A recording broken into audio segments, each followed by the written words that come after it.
This is the Illuminate Podcast, a Sandy Boy production.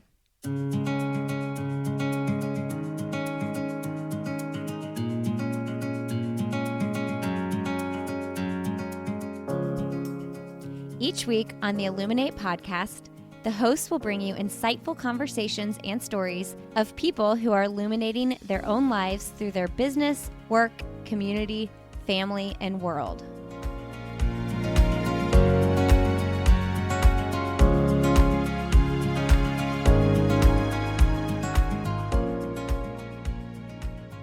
Hello and welcome to the Illuminate Podcast. I'm your host, Emma Benner, and today I'm sharing episode 74 with Angie and Kyle Gallus. Kyle and Angie are two former special education teachers that founded the company Finley's in 2016 when they saw an opportunity to make a big impact in the community. Finley's is a pet treat company that creates paid employment opportunities for people with disabilities, and they give 50% of their profits back to initiatives that provide employment training, accessibility, health and wellness, and advocacy platforms for people with disabilities. Kyle and Angie are so passionate about making a big difference on the lives of individuals with disabilities and creating awareness throughout the community. I am so excited to be able to share my conversation with you today. But before we get started, I did want to mention that if you fall in love with Finley's and the mission behind the company, as a listener of the show, you can get 20% off by using code Illuminate20. All right, let's get started with my conversation with Angie and Kyle.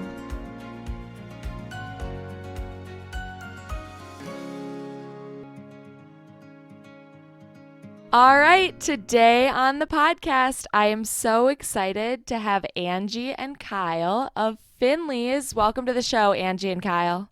Thanks for having us. Thank you. We're excited to be here. Yeah, so listeners are probably familiar with the name Finley's because I've mentioned it in other episodes as a brand affiliate.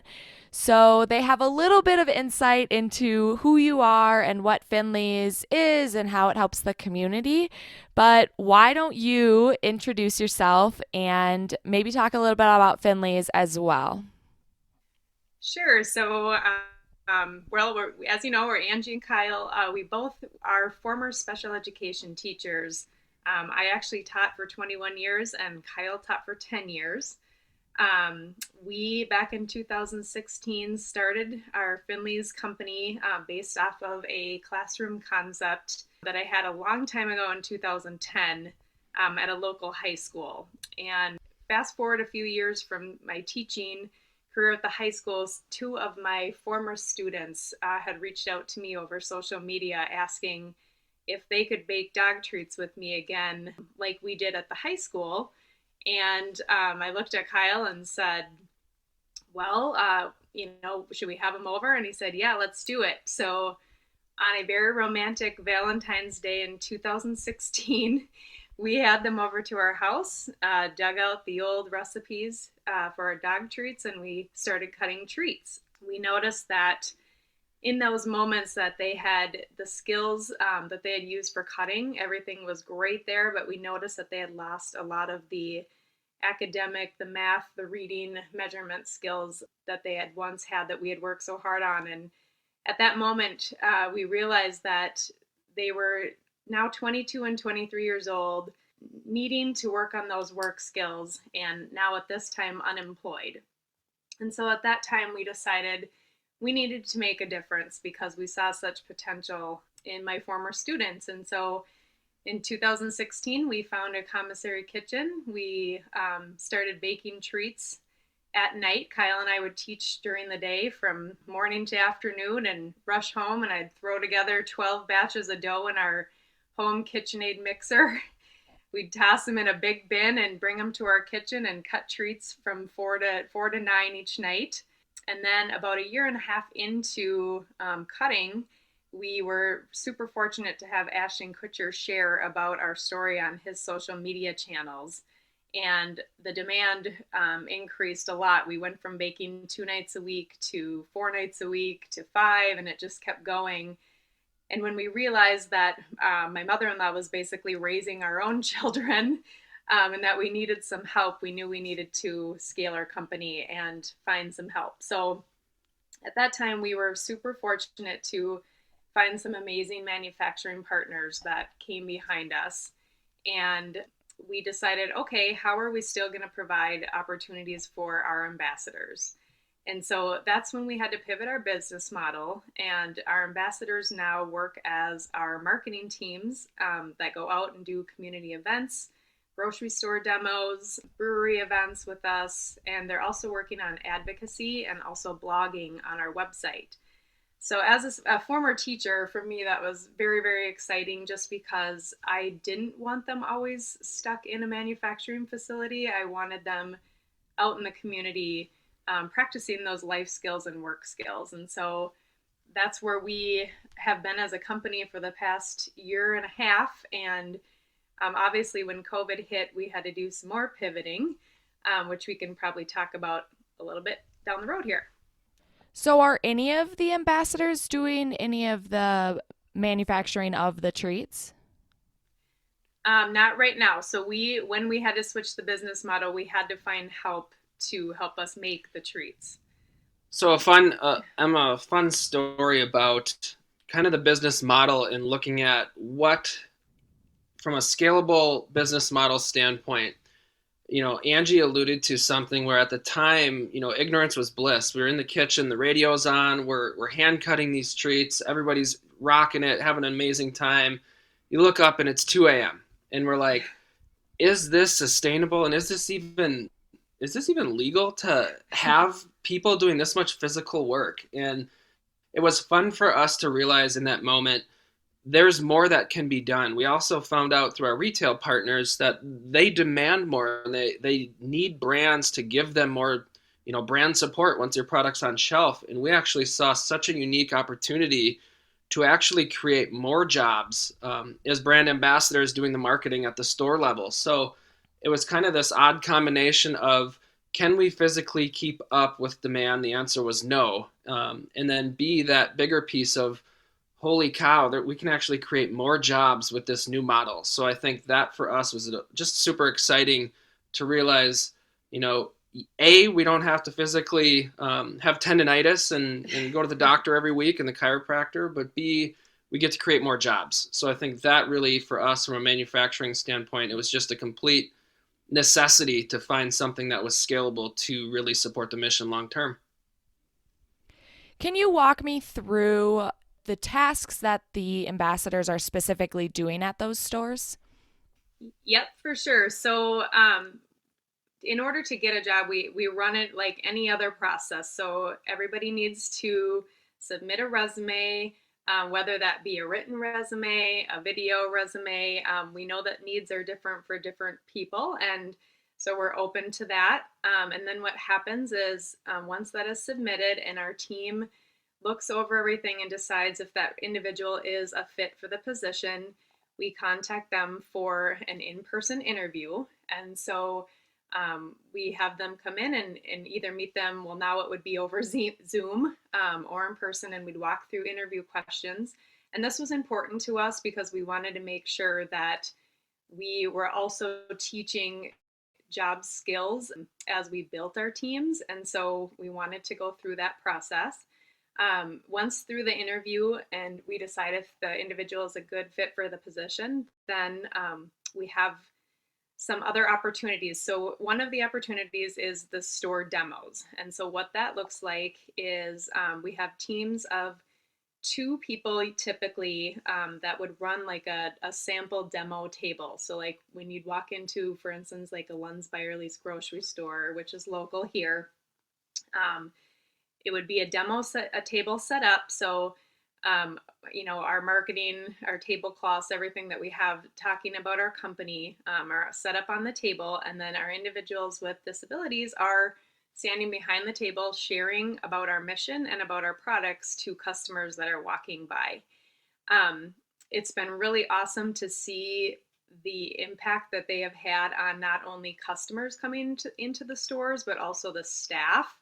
When we first start in a new location, I think it's, nobody really knows what to expect from our ambassadors when we come in, and And over time, it's really fun to see how they almost become a part of the staff family at each of those stores, and how the communication between the staff and our ambassadors just is incredible. They're helpful. They come over, they, just talk shop with them and small talk and just make them really feel like they're part of the team.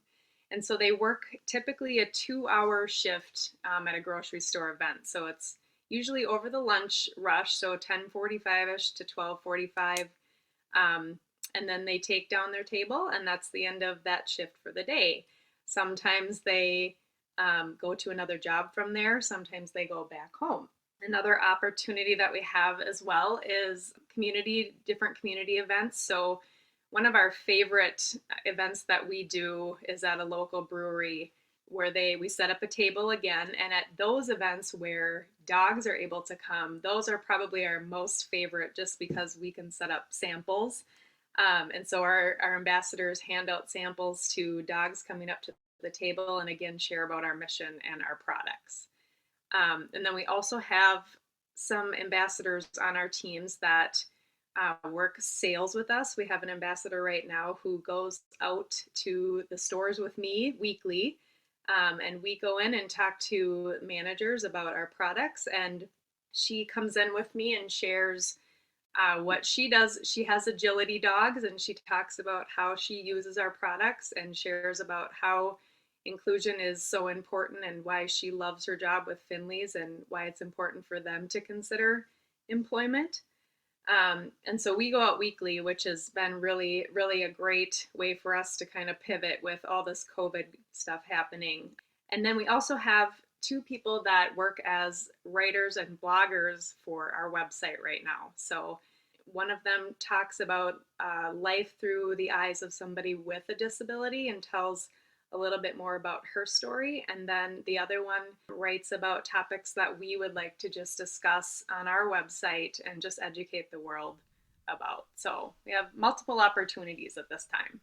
Yeah, what an incredible opportunity, not only to employ the individuals with disabilities, but also to give exposure to so many people in the public of all of the abilities that they do have. And something I think is so unique about your company is that you give 50% of your profits back to these initiatives of employment training and health and wellness and advocacy and all that. And I think that is just like unheard of in so many ways. Like, I've never heard of a company giving 50% of their profits back to the community.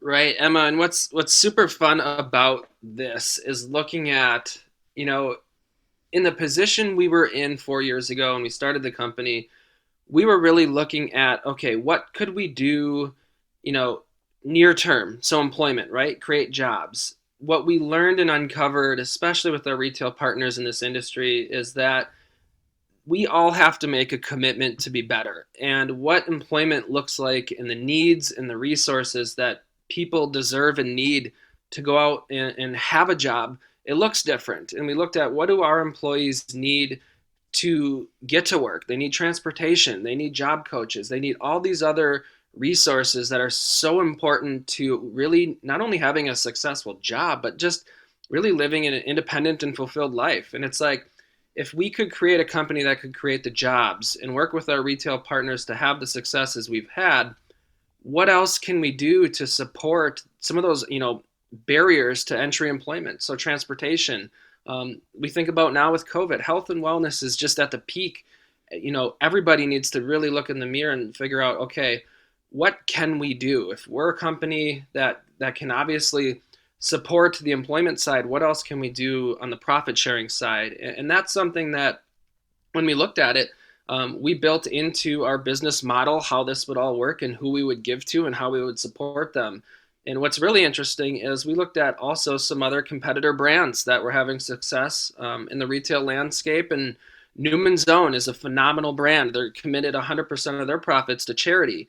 And we really looked at, okay, if they can do it, we can do it. But also, how can we be more tangible with our giving so that it's really supporting our goals? If we want to really support our employees and we want to support everything they need to live a fulfilled life, let's commit half our profits to those key initiatives that will really drive their fulfillment. And for us, it was really a no-brainer and something we drew a line in the sand and said, this is what we're doing because we can, and we're very fortunate to do that. And we're fortunate to, not only create jobs, but support those people behind the scenes that we don't think about that are helping our employees live a successful life.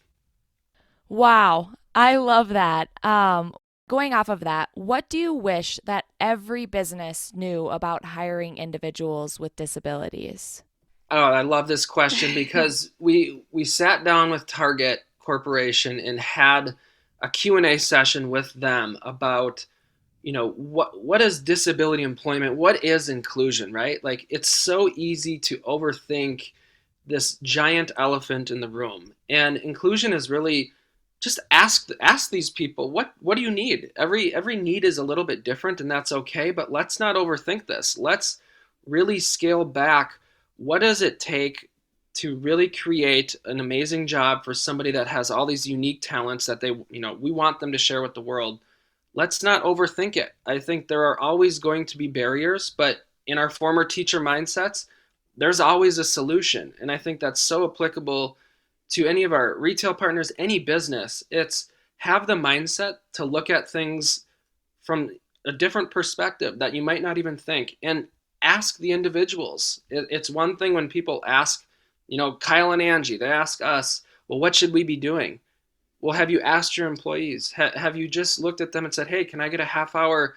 I want to learn more about how we can improve your experience. And I think as a human, we are so quick to want to fix, and we think we have the solutions to everything.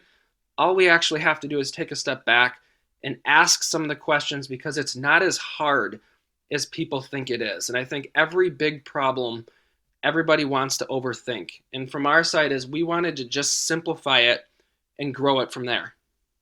Yeah, that's so good to look at the individual's abilities and see where you can go from there, where rather than being stopped from the disabilities and being scared of of that in general, and not looking past that and seeing their abilities and what they can bring to your company.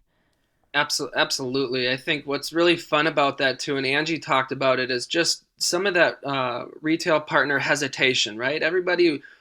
Nobody wants our employees to fail, right? They don't want them to have any experience that would be challenging, when in fact, it's okay for them to face challenges, just like anybody faces challenges and learns to persevere. And it's like our employees have actually been more educational, and they're biggest advocates to these other retail partners that say, oh my gosh, you're harder working than our typical employees. You are beaming with happiness. You're spreading kindness. They're like, after your Finley shift, can we hire you? And it's like, that's the win, when other people start to see the advantages versus the disadvantages. Right. And like I had said earlier, as a former teacher, Finley's wants to be a stepping stone for our ambassadors to one day go out and find that perfect fit job for them. But for us to be able to be that stepping stone and give them the training that they need out in the community where all those jobs are actually happening has been just amazing for us. And there are days, where we really do miss that brick and mortar in the kitchen time with our ambassadors, just because you build bonds in those spaces like you wouldn't believe. And for us especially, it was fun because all of our former or our first baking team were all of my former students from our local high school. And so for me, it was like my own kids in the kitchen. And we had so many amazing times. And so there are times where, we do miss those days, and the companies that are doing that, I sometimes am jealous of that, because they are doing amazing things, and those individuals are getting great experience. But for us, it's been so fun to see all these different people grow and interact with our ambassadors out in the community. It's just been a huge blessing for us. Yeah, it really is so cool to see all these businesses popping up with the sole focus on hiring and amplifying and advocating for individuals with disabilities. So going off what you said, do you hope that the ambassadors stay for a long time working with you, or do you hope, is the main hope of this to have them grow and go off and find new jobs in other areas in the community? I think it's kind of a mix. I know that we're probably going to have ambassadors that will probably be with us for a really long time. And if that's where they feel comfortable and that's, where they want to be a fit, we're more than happy to have them stay with us. And then we have other ambassadors that, are going to need more hours or are going to need more. And that's great. If we can say we were a foundation for them and a stepping stone, that's what we're going for. We want them to be as independent as possible. And I think we would be really proud to one day see some of those ambassadors doing big, big, big things. And so I think it's kind of a mix. Yeah. And Emma, what's so cool about this too is also understanding in our interview process, we always ask the individuals, what is your goal? And it's not what is your goal at Finley's? It's what is your goal? What's your hopes and dreams 3 months from now? What are you going for in a year? And what's really cool is we've had individuals that are transitioning out of high school programs. They've aged out. They have the skills to go to college, but they want to learn and have more experience on the social component. And we've had individuals come to us and say, I want to challenge myself and be in a customer-facing position as a brand ambassador to get over some of my fears of the social interaction piece, because I want to go to college and I want to be able to have the skills and build the skills to meet new people. And with Finley's being in a customer facing position, they learn those skills. And then when they go off to college, or whether it's a 2-year or 4-year program, they have the confidence to tackle some of those social challenges that they originally feared. And I think that is really what our company is about, whether it's a long-term employment placement or us as a stepping stone to help them get over a challenge that they want to conquer.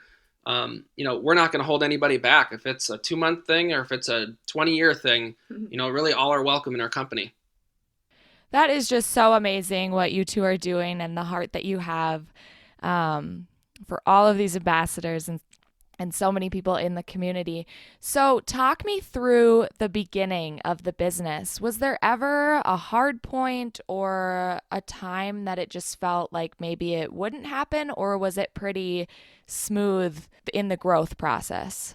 This is such a amazingly fun question. We always laugh because the reality of what we're doing in the CPG space is it's a constant roller coaster. And the beautiful thing that we had when we started, and I always say, like, ignorance is bliss, right? Like, we didn't know anything about the pet industry. I grew up myself. My dad works in the space. He had always advised me stay as far away as possible from grocery stores and distributors and all these key partners that we have today. And what's funny is, being the good son I am, I didn't listen to anything he said, because I felt like if anyone's going to tackle inclusion in the pet industry, it's going to be us. And if we don't try now, who will? So when we look at what the beginning looked like, in thinking about, we were hand cutting everything, blowing out KitchenAid mixers. We would graduate to, getting 50-pound bags of oat flour. I'll never forget loading those in the car and being like, wow, this is really bizarre. We have this much oat flour. Like, this is going to take us forever to use this. And then going through it in one night, and we're like, okay, we're growing up. And I think the beauty of our path is that it's never been easy. We've heard 1,000 no's before we got one yes with any of our retail partners, and that's okay, because ultimately what we had to do was learn. We had to learn not only from a mission side but also the product side, different requirements that people have with products being on shelf, and all of these things that we went into thinking we knew the answers. We had no idea. And the beautiful thing with our previous experience as teachers is you are constantly pivoting, and that's like your normal world. So like a day in the life, when people ask, has this been easy? And the reality is it's been the complete opposite. There's been major sacrifices on the personal side, like Angie talked about. My mom was helping essentially raise our kids, doing spelling tests when we were in the kitchen at night. And it's one of those things that had we not been blessed enough to have some of the support behind the scenes, we wouldn't have this company because we wouldn't have been able to work on it, 20 of a 24-hour day. So it's one of those things where I even sit here today. I always say be careful what you wish for, because when you do get yeses from key retail partners that really love the mission and want to support it, it's really interesting with, okay, now here comes a yes and here comes the expectations. And now where are these trucks? Are these trucks in the right spot? Why didn't they get picked up at 9 a.m.? Why are they here at 10 a.m.? And you're like, all these things that feel like, wait, why is that a problem? At the end of the day, it's just part of the game we're playing, and it's a constant learning experience. Yeah, and I would say, just to piggyback on that, there's many days that have been really, really hard, and we have a big faith in just trusting that we're here for a purpose and we're here for a reason, and knowing that you do have bad days, but every morning I think Kyle and I wake up, we come down into our basement home office, and you start in on your day, but it's reminding each other to remember the why are we here, and it's for our people, it's for the disability community. That is why we started this company. And even though there's hard days, they are worth it, and we keep pushing ahead through the hard stuff and through the successes, and they are our why, and it's just keeping that top of mind. And when was the moment that you realized you were going to make it and the business was really going to work and take off? I think for us, it was when we sat down with some of our manufacturing partners and looked at the scalability of what we're doing, and knowing if we could get the products produced the way we needed it, and get the help we needed on the operations side, we knew we could scale the mission. And ultimately, those two things going hand in hand, we really had to get the right retail partner, the right manufacturing partner. And it took a year and a half to find those people.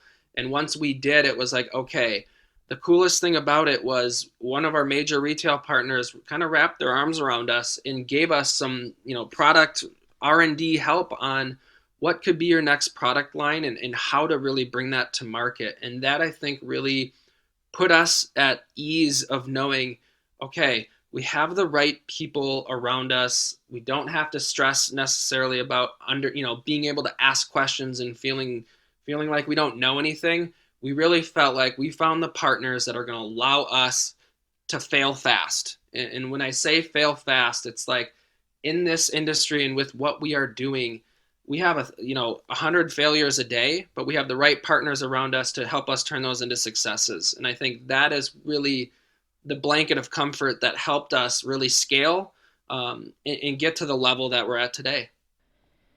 And what's interesting to me as well is that you both, from what I've read, is this was both of your first times in business and management side of things was with Finley's.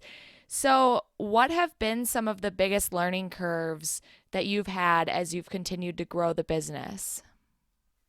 Oh my goodness, Emma. This could be a loaded question for me.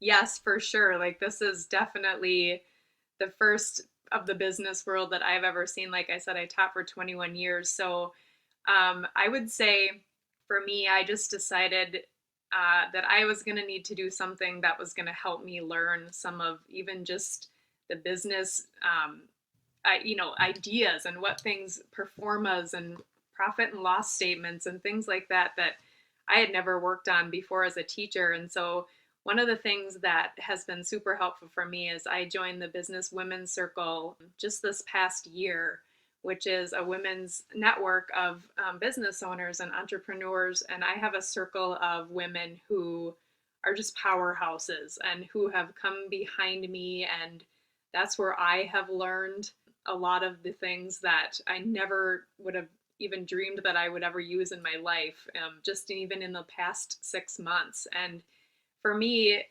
I didn't have any family members in business like Kyle. And so I never was around it. And So it's been a really huge learning experience for me. I feel like I'm always going to be learning. I hear Kyle rattle off logistical things and ordering trucks and everything behind me sometimes, and it amazes me what he's been able to pick up in the last 5 years. And I have to give him kudos because he had left the classroom before me, a year and a half before me. And as I was teaching, somehow, some way, he learned everything he needed to keep this company afloat while I was in the classroom. And that's just, I do have to give him huge kudos for that. So And I should say too, Google is every entrepreneur's best friend. There is nothing Google can't answer or can't find a contact for you to call to find an answer for. And it's one of those skills where what's really interesting about my background, with my family all being in business, I said, I'm again going to do the opposite of what everyone else is doing here. I'm going to go be a teacher. And it was kind of interesting because when I left the classroom, my dad was like, okay, welcome to the dark side. And I get a kick out of that because ultimately I had always a knack for business, selling, just being part of growing something. You know, as a kid, I would collect sports cards and then sell them for more money, or set up lemonade stands and use that money to buy cards and then sell those for more money. And I just always have had a knack for learning, to the point where it's almost a fault, which Angie can tell you on another time. But it's one of those things that I think without the curiosity to learn, and it took me time to get over the fact that part of learning is failing, and that's a constant. That's never going to change. But also knowing that that's just what we chose, and I wanted to immerse myself in that. And the business world, it's so interesting. What I've come to learn is nobody has it figured out. And that really, if you get in a mindset of that, that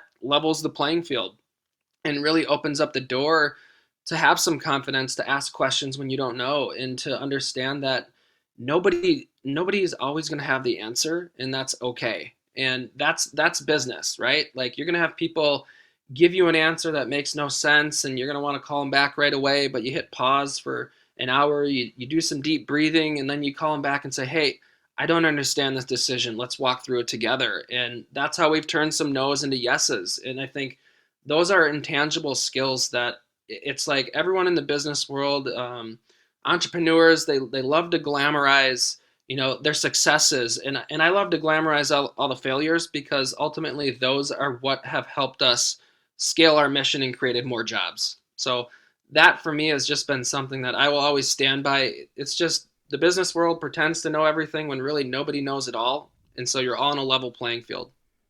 And being in business together, what are each of your unique strengths that you bring to the table and balance each other out?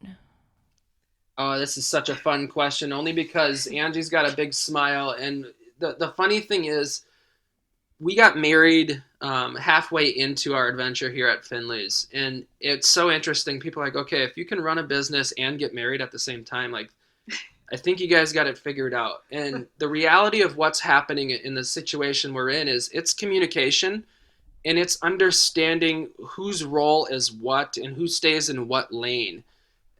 With COVID pushing us into a home office, that's a constant, not a challenge, but it's a constant understanding that what happens in this basement office is different than what happens upstairs when you're feeding your kids and living that personal life. And I think what's really cool about Finley's is we've grown into our roles. When we started, we both just wanted to help and had no definition of who's doing what. It was just get the job done, however it needs to get done to serve our purpose. And as we've grown, what's really fun for me is seeing our different roles. So Angie just absolutely is the people side of the business, like the ambassadors, everything that is the feel-good side of Finley's, Angie represents, and she crushes it. She gets it. She's so positive with it. She can go into the stores with our retail partners, and all those managers are smiling. If I come in, it's like undercover boss. Everyone's freaking out. Nobody has any trust that I know what I'm doing in a store, which is accurate. So the best part is letting our ambassadors just run the show. And my particular role has been that operations, the logistic, the sales, really running the back end of the company so Angie can go out and execute the purpose. And I've had to realize and learn it's okay if Angie takes the people side. That's the far more fun side, but also knowing what I get to do on the back end gets to serve that purpose and that execution.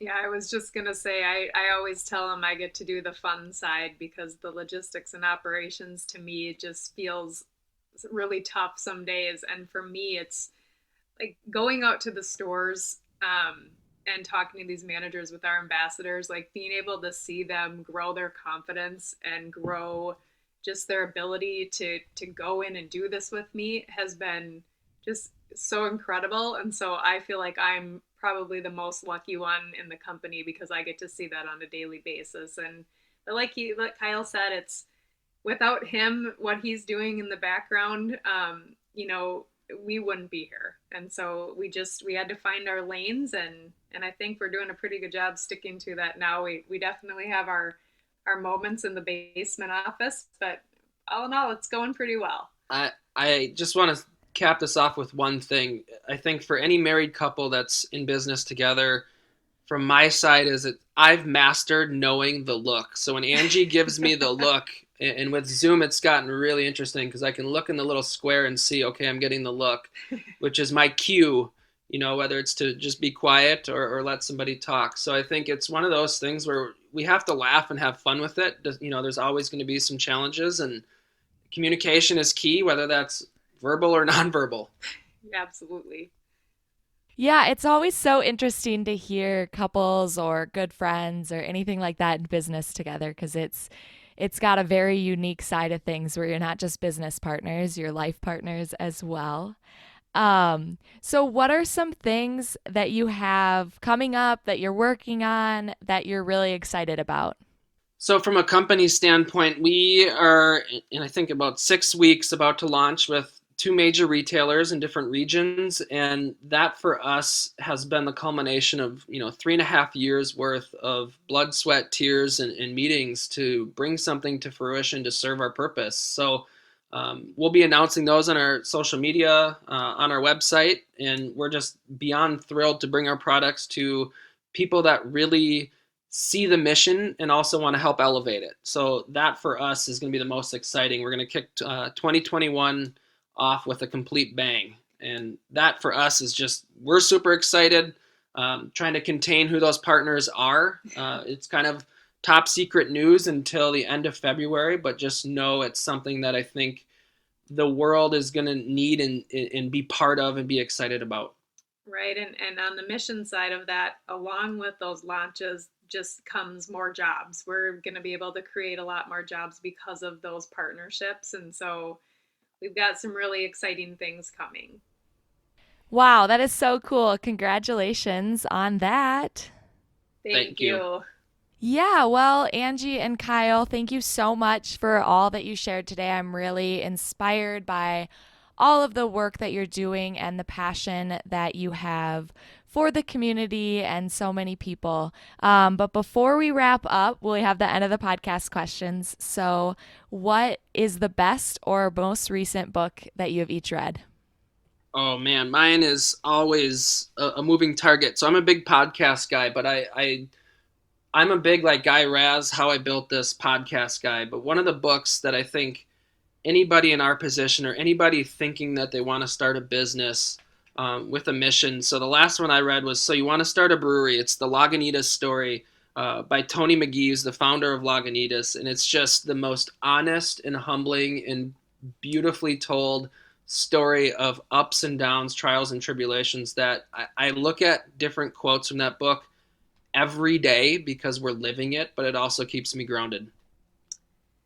And I would say, so I'm just going to be really transparent here, Emma. I haven't had a lot of time to read, actually. And Kyle will tell you if at the end of the day, when I sit down to try to read, I fall asleep.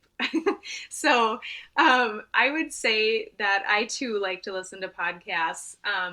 But the book that I actually read every single morning is my daily devotional, which is called Jesus Calling by Sarah Young. And that to me is how I start my day, and it's always a positive, inspirational devotion that keeps me going and helps me to remember my purpose of why I'm here. Well, what are some of your favorite podcasts to listen to?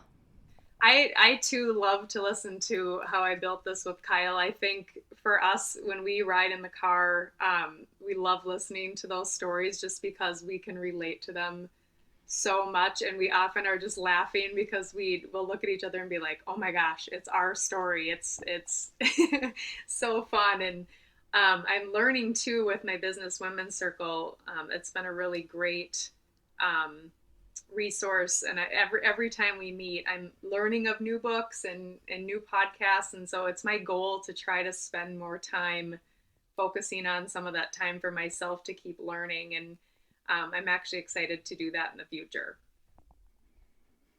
That's one of my favorite podcasts as well. I love how he tells those stories. And then who or what is illuminating or inspiring in your life right now? So for me, I kind of have two. I would say first and foremost, it's my ambassadors that I get to go out with every day.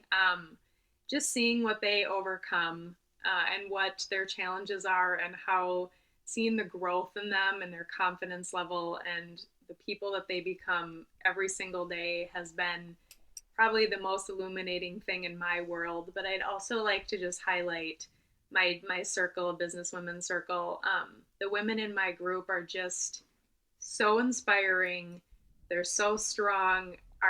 It's so interesting how we've come together in all different industries, but our needs and our struggles are the same. And every one of them have been so inspiring to me of how we're able to move past some of those struggles, and it's so fun to share in the successes. And so definitely those two things are inspiring for me right now. Yeah, and for me, what's interesting, I was thinking about this, and it's like, if I were to have answered this question a few years ago, it would have been, one individual. And I think about it today, and it's really our customers, and it's our people that step up to listen and to really make inclusion a priority. And I can't just call out one, but I can think of many of the emails, the customer contacts, everything that comes in where people are not only applauding us or applauding the mission, but they're also open and honest about how we can be better. And I think that actually is what this world needs. It needs kind messages about how to be better. And I think about our customers and how they've stepped up and given us positive feedback, but also helped us grow. So I don't call out one person. I call out all the people that have bought our products and supported us, and also had the courage to reach out and ask for jobs in other states and have become our bloggers because of it. I think that's what's so cool and so exciting, and what really sets my fire going. I love it. And what is an organization that you would each like to illuminate? I would like to illuminate the organization called Joshin. I was fortunate to meet the founders of Joshin through my business circle, and it is an app basically that provides respite care for families that have either adults or children with a disability in their family. And it's an app where they can log on either in a moment's need or in advance and schedule that respite care time that gives them just a break that they need. And it's just an amazing app that Melissa and Melanie, the founders, they have a brother that had a disability, and they've taken the time to really determine what are the needs for these families, and they've just done an incredible job. And so I would definitely like to illuminate them.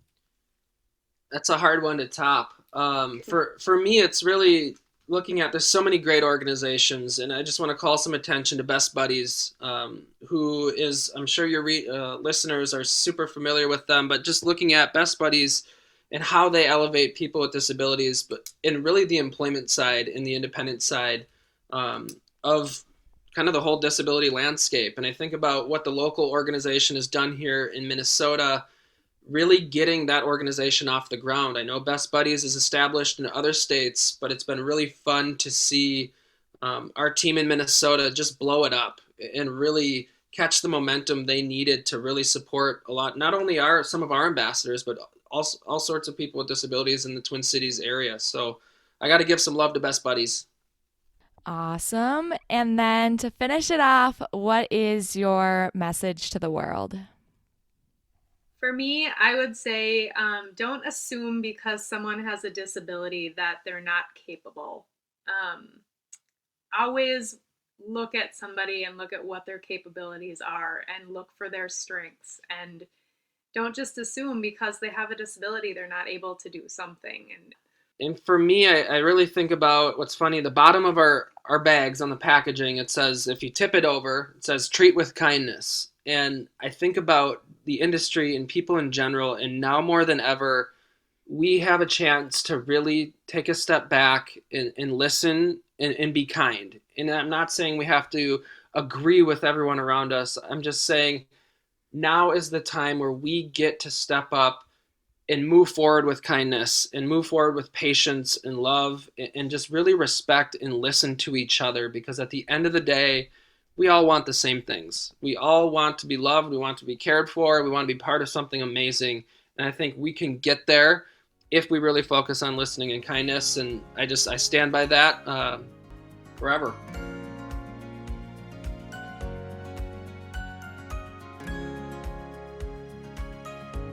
All right, everyone. I hope you enjoyed my conversation with Angie and Kyle Gallus.